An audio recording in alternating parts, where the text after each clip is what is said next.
Hello, good morning students. आज मैं श्याम कुमार अपने YouTube channel topper science classes 1.0 पर क्लास 11th के लिए एक वीडियो देने जा रहा हूं, जिसे अधिक से अधिक छात्र देखकर लाभान्वित हों।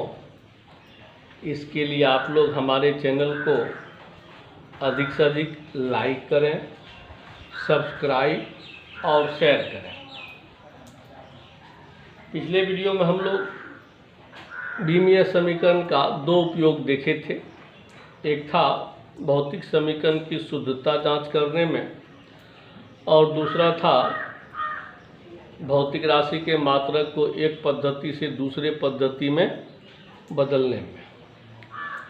आज तीसरा उपयोग पढ़ेंगे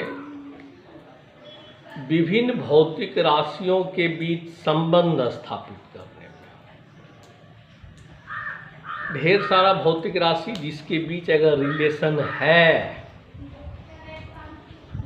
क्या रिलेशन है ये पता नहीं, लेकिन यदि रिलेशन है तो उन सबों के बीच सही रिलेशन, सही संबंध का पता हम लोग बीमीय समीकरण की सहायता से लगा सकते हैं।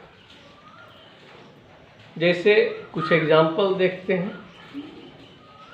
एक पतला लंबा धागा से कोई एक बॉडी को बांध कर लटका दिया जाए, उस बॉडी को आप लोग बॉब या गोलक कहिएगा, और धागा प्लस गोलक को आप सरल लोलक कहते हैं।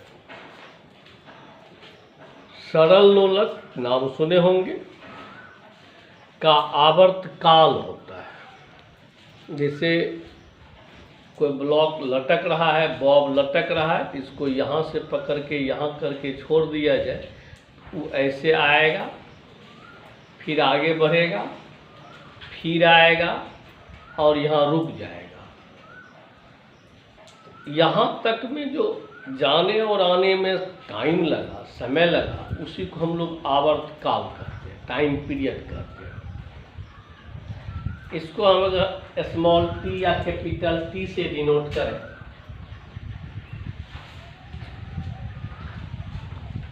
तो आवर्त काल आप अनुमान लगाइए कि किस किस बात पर निर्भर करता होगा। तो धागा की क्या लंबाई है, शायद उस पर, तो धागा की लंबाई को हम L से डिनोट करते हैं।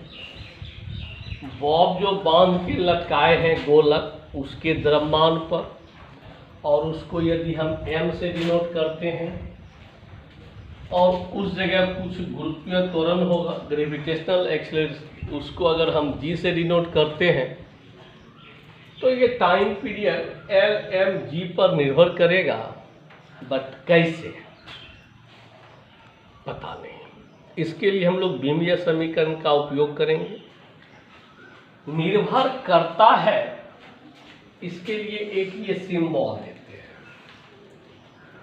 इसको हम लोग प्रोपोर्शनल टू पढ़ते हैं, समानुपाती जिसको कहते हैं आप लोग। समानुपाती मतलब एक बगल की राशि में कोई मान चेंज होगा तो दूसरे राशि में भी मान चेंज हो सकता है, किसी भी तरह से चेंज हो सकता है। शायद एगो बढ़ेगा तो दूसरा घटेगा, शायद एगो घटेगा तो दूसरा बढ़ेगा। इसको हम लोग कहते हैं प्रोपोर्शनल टू।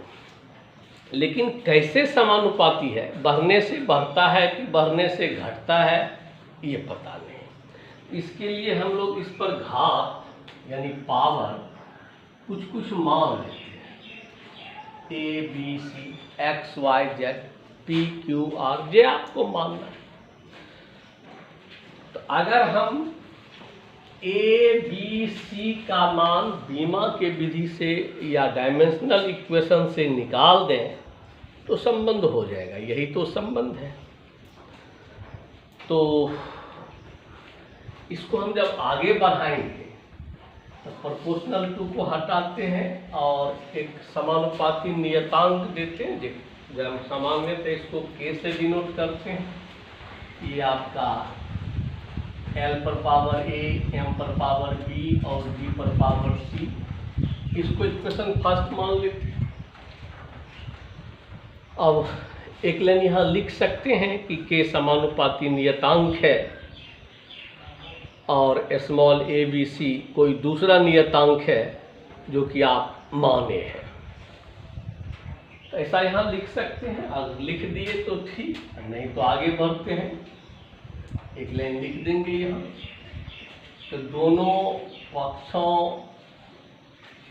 का बीमा लिखने पर, तो दोनों पक्षों का बीमा लिखेंगे तो पहले T का बीमा दें, फिर K का बीमा दें, फिर L का बीमा दें और उस पर पावर भी दे देंगे, M का बीमा देंगे, उस पर भी पावर दे देंगे और G पर पावर दे देंगे। अब T का बीमा क्या होता है? तो बीमा कहीं पढ़ाए थे, टाइम का डायमेंशन कैपिटल T होता है, इसलिए हम इसको कैपिटल T दिया। के समानुपाती नियतांक है, इसलिए इसको हम लोग डायमेंशनलेस बीमाहीन कहेंगे। L सरल लोलक की लंबाई थी और लंबाई का बीमा कैपिटल L होता है और उस पर पावर A भी दे दिए। M मास होता है, मास का बीमा M होता है और G ग्रेविटेशनल एक्सीलरेशन होता है। एक्सीलरेशन यानी त्वरण, त्वरण का बीमा Lt-2, चाहे कोई भी त्वरण क्यों ना हो, उस पर पावर C दे देंगे। इसको थोड़ा आगे बढ़ाते हैं, ये तो खत्म। M पर बीमा B, L का बीमा यहाँ A है और यहाँ C है, A प्लस C, और T का बीमा -2C हो जाएगा। अब ध्यान से यहाँ देखिए, प्रिंसिपल ऑफ होमोजेनिटी, समघातता का सिद्धांत बताए थे। तो दोनों बगल का घात बराबर हो, तो इस साइड तो M है नहीं, L है नहीं, तो आप ये नहीं है उसका घात 0 ले सकते।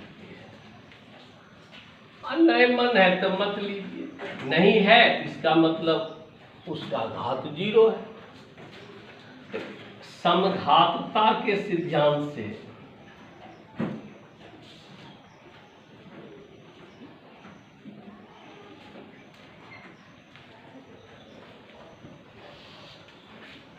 M का घात यहाँ B है और यहाँ M है ही नहीं, तो घात 0 होगी।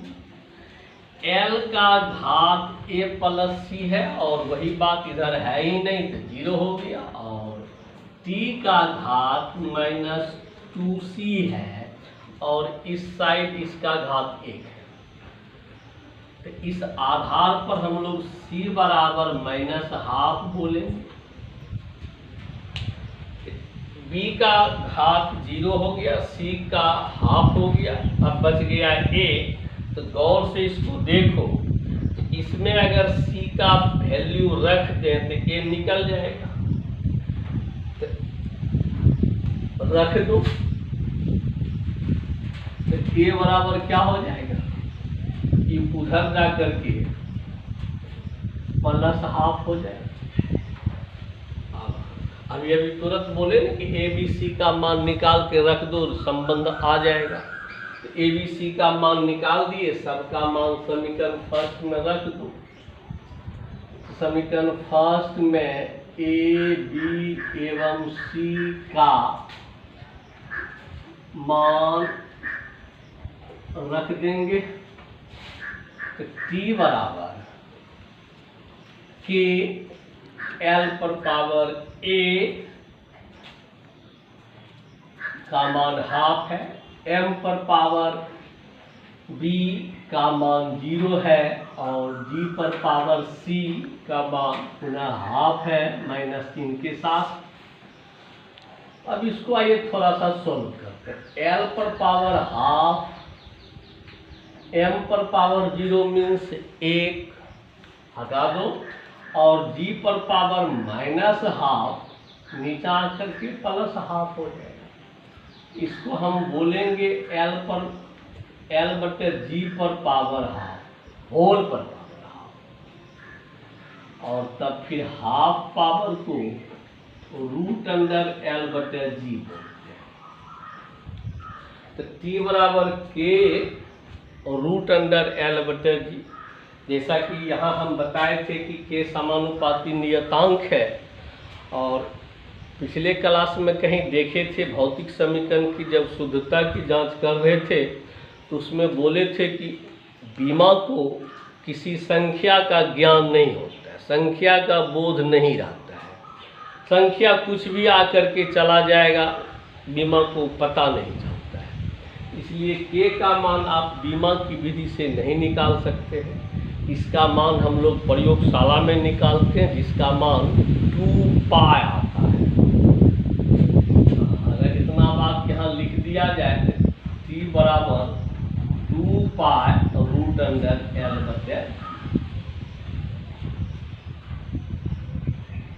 ये संबंध आप लोग क्लास 9th में जब ऑसिलेशन चैप्टर पढ़े होंगे तो वहाँ ऐसा मिला होगा T बराबर 2 पाई रूट अंडर L बटे।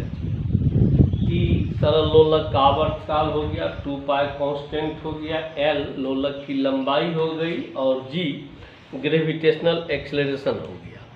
यहाँ एक चीज़ ध्यान देने वाला बात है कि M जो शुरू में हम माने थे कि टाइम पीरियड उस पर निर्भर करता है, देखिए इसमें M आया ही नहीं। इसका मतलब हुआ कि M पर आवर्तकाल निर्भर नहीं करता, और कहाँ पीछे वो रह गया, जब उस पर निर्भर नहीं किया तो बीमा उसको पीछे छोड़ दिया, और अंत में क्या देखे कि M इसमें आता ही नहीं। इसका मतलब है कि सरल लोलक का आवर्तकाल गोलक के द्रव्यमान पर निर्भर नहीं करता है। तो हम लोग आज देखें कि बीमा की विधि से विभिन्न भौतिक राशि के बीच कैसे संबंध निकाले। ऐसे ही और अगर आप कुछ जानते हैं, जैसे P बराबर M भी आप जानते होंगे। P मोमेंटम है, M मास है, V वेलोसिटी है, इसके बीच क्या संबंध है। अगर आप बीमा विधि से निकालना चाहें तो P निर्भर करेगा M पर और V पर। यहाँ P देंगे, यहाँ M देंगे, यहाँ V देंगे, E नहीं देंगे, कोई पर पावर AB देंगे या XY देंगे, फिर उसको सॉल्व करेंगे, आपको आ जाएगा P बराबर M। ऐसे ही और फार्मूला होता है जिसे आप बीमा के सहायता से ला सकते हैं। तो बीमा का यूज या बीमीय समीकरण का यूज 3 गो था, हम बता दिए। अब बीमा ख़त्म हो गया। तो अभी तक हम लोग पढ़े यूनिट, उसके बाद पढ़े डायमेंशन। अब हम अगले वीडियो में देखेंगे मेजरमेंट, मापना, कोई भी राशि को हम कैसे मापते हैं, मापन भी आप उसको कह सकते हैं। अगले वीडियो में देखेंगे। धन्यवाद, आज भर इतना ही।